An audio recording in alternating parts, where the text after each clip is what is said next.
Hi, I'm Rose DiMattina, and this is Lift High the Cross, a program dedicated to the teachings of the Catholic Church.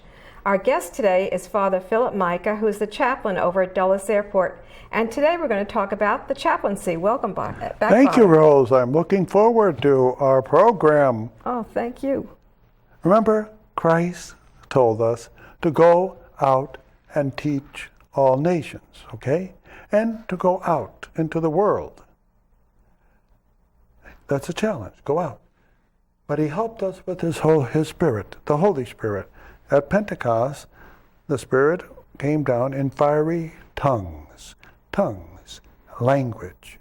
But there's two types of language, body language and spoken language. So the body language of our presence, the presence of the chaplains at the airport, and the spoken language that we say hello, greetings, welcome to the United States. So it's a chance to show people that the church is there, or God is there with them in the airport. Oh yes, that's our task, and our task of ministry of presence. That's interesting. A lot of people, I think, don't know that there's a chaplain or a chapel, actually, to pray at the airport. Tell us a little bit about the history of it. Well, airport chaplaincy started in the late 50s in Boston, Massachusetts, and so slowly spread throughout the United States. We have Catholic chapels in Washington area, Reagan National Airport, Washington Dulles. We have chaplaincies at O'Hara, Newark, Orlando. We have Tampa. So not all airports, but sometimes people don't realize that there are chaplains and chapels. That's incredible. Are there specific religions that come to the chapels and practice? For instance, a minister from Protestant religion, or how does, I know the Catholics are there because of you being there.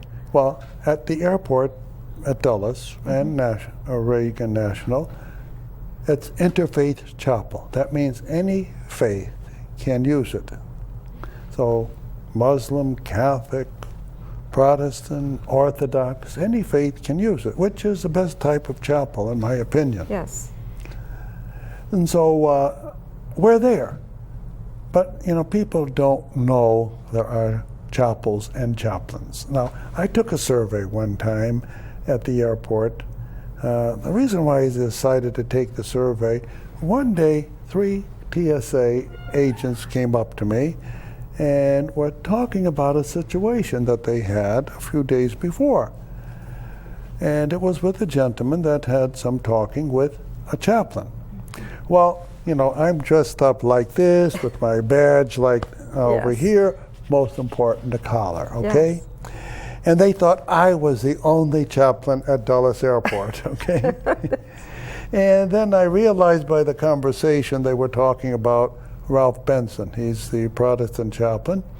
And so, it's collar. Uniform or collar that does it. Now, non-Catholics do not have clergy shirts like that I do. Some of the Anglicans, Lutherans do. But that's why you don't know there are chaplains around, because I'm one person. One person at Dulles, and there's 11 more, okay? And then chapels. Well, there's a little sign, if you read some of the posters or at the airport, somebody kneeling down, that's a sign for a chapel, and gives you where it is.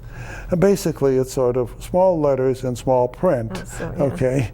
And since the bus situation, the mobile lounge situation, sort of went a little bit out of style, there were signs on those lounges that time of services for all the denominations and all the faiths. But now they have the Aero train, and they didn't put signs on the Aero train. But you have the loudspeaker. I know how to make announcements on the loudspeaker. Okay. The gate agents told me. They're good people, the gate agents, I'll tell you that much. Now, what happens, like myself, I never knew there was a chaplain or a chapel in the airport. How would you find out the information besides the little cards that are in the buses or the trains? How would you find out the information? Is it something online, or do you go up to a specific booth to find out? Well, there is something online. You can always ask Traveler's Aid. We have Traveler's Aid there at Dulles and many other airports. We have USO. They know we are in existence, okay? You can always ask the policeman at the airport. Now, Washington metropolitan area, not Baltimore, they don't have a chapel, but Dulles and Reagan, were there. You can ask, or you can look around, okay? Look around, okay. It's wonderful how I get to know things. Yes, you're around everyone. Do you get to intermingle with the employees at the airport too? How does With that the work? employees, okay. I do with the check-in personnel and at the departure lounges and at the VIP clubs, okay? Sometimes they come up to me, they got this problem. Or I say hello to them. They see the collar, they start a conversation. That's what it is, ministry of presence. We offer our presence for your benefit, our benefit, okay? It's a way of evangelizing too. It's a way of evangelizing. Go out and teach. Well, I'm teaching by presence. We have to be present for everybody in our world. We're human. Now, you mentioned that all denominations share a specific chapel. Do you have a schedule that you go by? Well, we have a schedule. We have a Catholic Mass every Saturday, Vigil Mass at 5:45. On weekday noontime, the schedule for the Jewish Sunday morning, early in the morning, about 7:30, the father and son team have something for the Protestants, and once in a while the Muslims have it. A dedicated service. Now, Muslims come in and out of that chapel, and they actually are in the chapel while I'm saying Mass. Really? Oh, yes. Oh, that's We have interesting. no problems. Yeah. Oh, that's wonderful. Yeah, we That's have no wonderful. problems. Now, do you find people coming up to you wanting to go to confession when they Oh, see yes, you there? they want to come. We find a corner.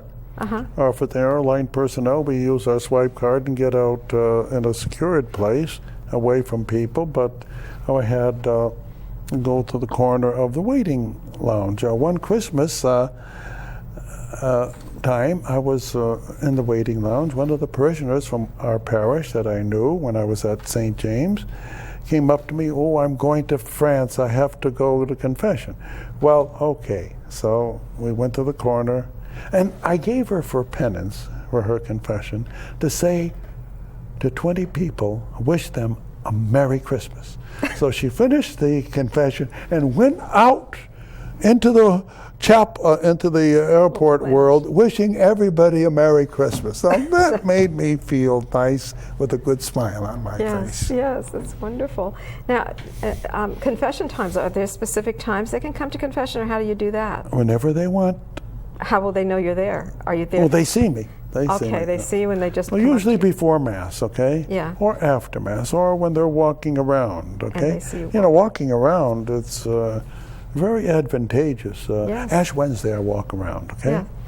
And one time, the supervisor for the money exchange, Filipino, wanted to have ashes. Well, okay. I gave her ashes in front of the money changing booth. Oh. Now, that was a lot of fun. The next year it was by the top of the elevator, okay? Yes. And I'm still walking around, and some gentleman's coming down the elevator to go off to a plane, out of the elevator, down the escalator. "Hey, Father, got ashes with you?" "Oh, yes." And then, of course, Catholic blessing of the throats and the Feast of St. Blaise, okay? Do you bless people before they go on the plane too? Oh, Or yes. They come bless up and ask for people blessing? there. We have, even getting back to Ash Wednesday, I took one of the nice office-type chairs and wheeled it in front of the chapel, and I announced on the loudspeaker system, ashes will be distributed from 2 to 2:15, 3 to 3:15, Every hour. 15 minutes per an hour. And had a good bit of customers. Okay? A lot of people coming. And of course, the other denominations are giving out ashes. So we're teaching. Yes, you are And teaching. we're getting together. Yeah, it's a good way to get together, actually. Do Do you find people who are scared to go on the plane who come to you ever? You know. And, No. well, yeah, there's one pilot was going to Kuwait, and he wanted to go to confession, okay? Yeah. And a couple of weeks ago, a stewardess, who was one of my former parishioners, was happy to get back on the airplane because she was out for a year and going to Kuwait.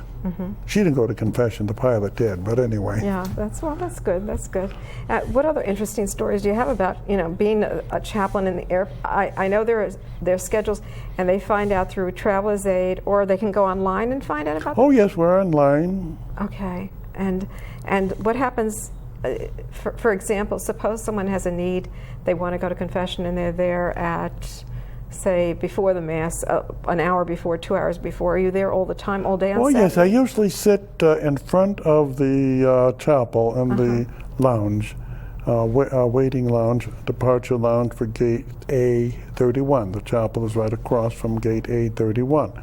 So I'm sitting there, and I read the newspapers that I get from the VIP lounge, and I come to the conclusion, well, that's presence. Sergeant Major of the Army came over, talked to me one Saturday. He was going off to Afghanistan. The very next Saturday, the same major comes, Sergeant Major comes in, talks again. Yeah, he went to Afghanistan, comes back. The United States, go to his home in Tampa, visit his family for 2 days, and back at Dallas the following Saturday. Oh my gosh. That's what they call the jet set. Oh my word! Oh, poor man. I mean, that's a lot. Do you ever find anything else going on? You have the 4 denominations basically that are meeting. Do you have meetings among yourselves to talk about what's going to go on in the chapel? Or yeah, we do have that, but mainly I like talking with the people. The people are. I have one realization. I meet people from parishes or organizations that I've been working with quite often. And it's nice to talk about the old times and find out what's going on in the parish I served before and how the families are coming up and doing things, okay? But it's interesting. But there was one thing that dawned on me. Recently I was interviewed by some Boy Scouts. They had to do a project, okay, interview a priest. And one of the Boy Scouts was a parishioner. A former parishioner. This is since I retired. I'm at the retirement villa in Annandale. So the former parishioner asked me, which is the best parish you're at? Well, that's a nice conflict of interest question. And I quickly thought, well, wait, I'm airport chaplain. I see people from all the parishes. Now I have the very best. That's right. I have the very best answer at the airport. Yes, that's wonderful. It's incredible. I can see you all again. Yes. Now, do you ever have people who come to you and are foreigners and don't speak the language? And oh, yes. There was one lady going to Moscow. She couldn't read our ticket. She thought that the seat number was the gate number. She was in the wrong terminal, but I think she made the plane. She had 45 minutes from one terminal to the other. Yeah, it can take that long sometimes. Okay, some of those tickets are somewhat confusing. Yes. Some of the old paper tickets are still in existence in part of the world, I understand. And I have to know something about how tickets are written, because code share may be on the ticket. Right. Okay, and code share, and the poor guy missed the plane and couldn't get out of Dallas for 4 days. Oh my word. Oh. Now, we talked a little bit about the history of the chaplaincy in the airports. You mentioned it started in Massachusetts. Was there a reason it started, or did somebody request it? I think the need came up. I don't know the exact history. Yeah. Now, we do have a National Association of Conference of Catholic Airport Chaplains. I happen to be the vice president. Oh, you do? Okay, so what do you I'm on my second term. Fantastic. Okay, I enjoy that. The only reason I got to be vice president, I showed up at meetings. That's usually the way it is. And so, but I enjoy it, okay? I had airport chaplain training Actually, part of the chaplain training was done at O'Hare Airport in Chicago.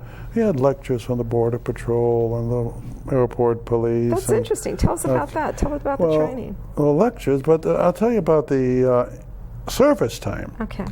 They put me in a fire truck and had a controlled jet fuel fire, and I had to put it out. You? Yeah.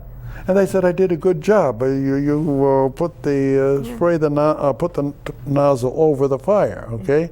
But I was fire chaplain at Fairfax County in Vienna, Virginia years ago, and so I know something about that. By the way, on that day we had that training. There was about 12 chaplains for training, and there was a plane coming in, emergency landing. Well, they had 12 chaplains at the fire station. They didn't need us. Everything went good, smooth landing, but precautionary. So you're actually trained in all aspects of what goes on in the airport, not only the chaplaincy, but you're expected to help out if an emergency crops up? Oh, yes. There's certain parameters. If there is a plane just plops down, okay, and there's area 1. Don't go through that. Give general absolution. Don't go near that, okay? It's too darn hot. Okay. Even when I was putting the flames out in the fire truck, air-conditioned fire truck, I felt the heat coming through the window. Yes. So we have training. The Border Patrol gave us their spiel. We went to the quarantine area. What is the quarantine area? Well, in case somebody has some kind of contagious disease or something, have a special room with a nurse there. I walk around the baggage from international arrival. My friend Hudson, he's an agricultural poodle. And he smiles at me once in a while. And it's very cute to watch Hudson when he finds some contraband. You know, sometimes a stewardess puts a banana in her flight bag. That's a no-no. Okay. And Hudson snips it out. And finds it. And gets rewarded by the Border Patrol. That's cute. That's nice. Then to get back to evangelizing, do you ever find anybody coming up to you later on and saying, you know, I saw you at the airport and I decided to check out the Catholic Church? How does that, do you find you're influencing I didn't have anything people? like that. I actually had one person I met the week before I went to the airport, actually bought a ticket to someplace, came to the chapel, went to confession, and didn't use the ticket to go anyplace. That's odd. Well, she thought I was a good confessor, okay? And so she just because she decided to stay. Yeah, she wanted to go to confession to me. That's a wonderful confession. That shows good sincerity. Yes. So, you know, sometimes I meet people. I met Buzz Aldrin, the astronaut, and I had a good conversation with him in the lounge. Is he Catholic? Yeah, at the Virgin Atlantic Lounge, and for half an hour. A wonderful conversation. He told me about his communion with God when he was up there in space. Were they allowed to practice their faith in space on television? I don't know with that, but he told me his thoughts, his private thoughts. Yeah. And he talked to you about God, and how did he talk to you about how related to the Catholic faith too, or? No, it was more in general. You know, communion, it means union. Union with So God. he unified himself with the Creator. Okay. Okay.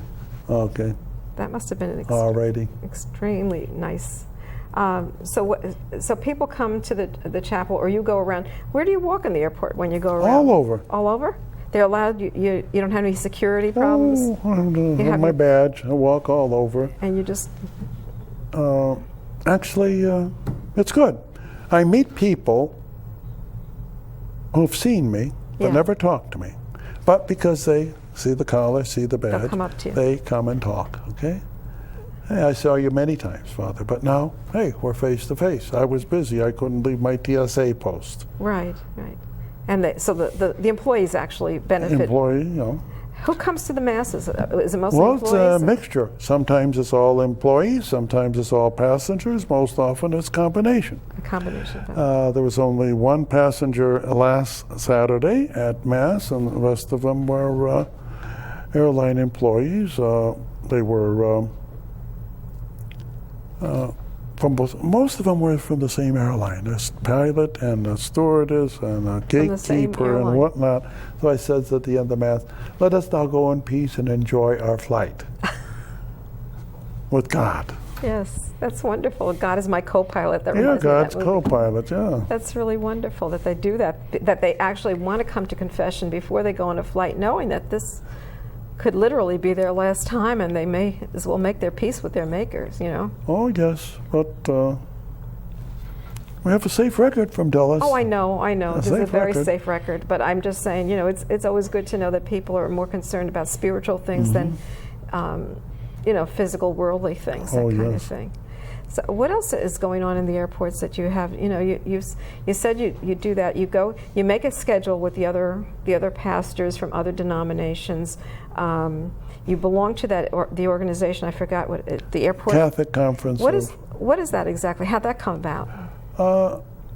I forget the year. It's about 25, 30 years old. Okay, started out in Chicago. It was something that was established from the Conference of Catholic Bishops, okay? And they needed a coordination. And so it started off, especially with Father Jamnicki. He's now a chaplain in one little airport near Chicago. So, we have that. And we get together, we have a yearly conference. What is the conference about? Well, last time we had 2 days of retreat and 2 days of talking. And the talking about you know, situations, whatnot. We had also in the past credit hours for emergency counseling, crisis intervention. But tell us about that. But that sounds very important. You know, somebody has a great shock because of an airline disaster, and crisis counseling, how to talk with people. We had 2 courses in that. We have a lot of little side issues that should not be talked about because it might make people uncomfortable, okay? Well. But it's a very interesting and challenging apostolate ministry of presence. That is, because you're among strangers, basically. Yes. And it almost reminds me of Peter going out the first time after being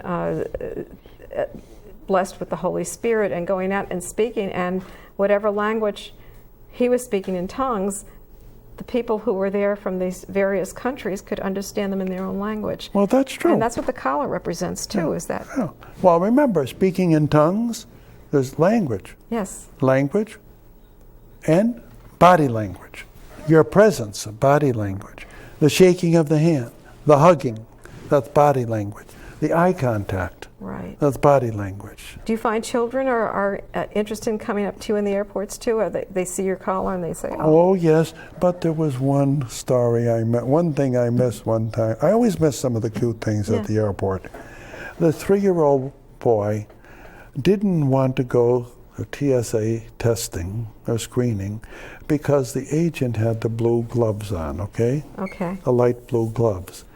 He thought he was going to the doctor to get a needle. Oh, poor kid. I missed all that fun. Oh, they sure could have used you there as a counselor. I don't think I would have stopped laughing. That's terrible.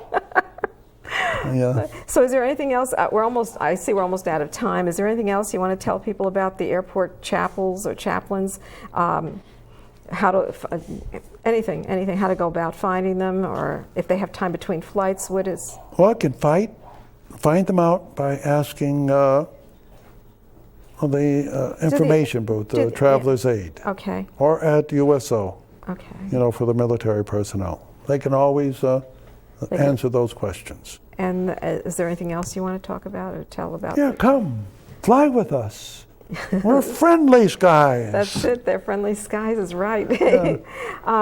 Have you said you've had old parishioners come up to you and say they've seen you, or they do they feel better after seeing you? Do you see a noticeable discernment? Yeah, they feel like, oh, God is here. You know, that's the good part of being in the airport, is that you're there. Your presence is there. So they can look online, they can go to the information, well, the Traveler's Aid, and also USO or? USO. Okay, and anything else? Well, that's about all, That's but it. please, come. Yeah. Fly with us. That's it. That's about it. We go to all parts of the world. That's Dulles Airport and a lot of other competitions and other airports. And everybody comes through there, so you have all nationalities, Oh, all yes. types coming through. And I think it's interesting that you pray at the same time. You know, the Muslims are praying in the same chapel as you are having the Mass. That's very, very nice. Oh, yes, we have no problem.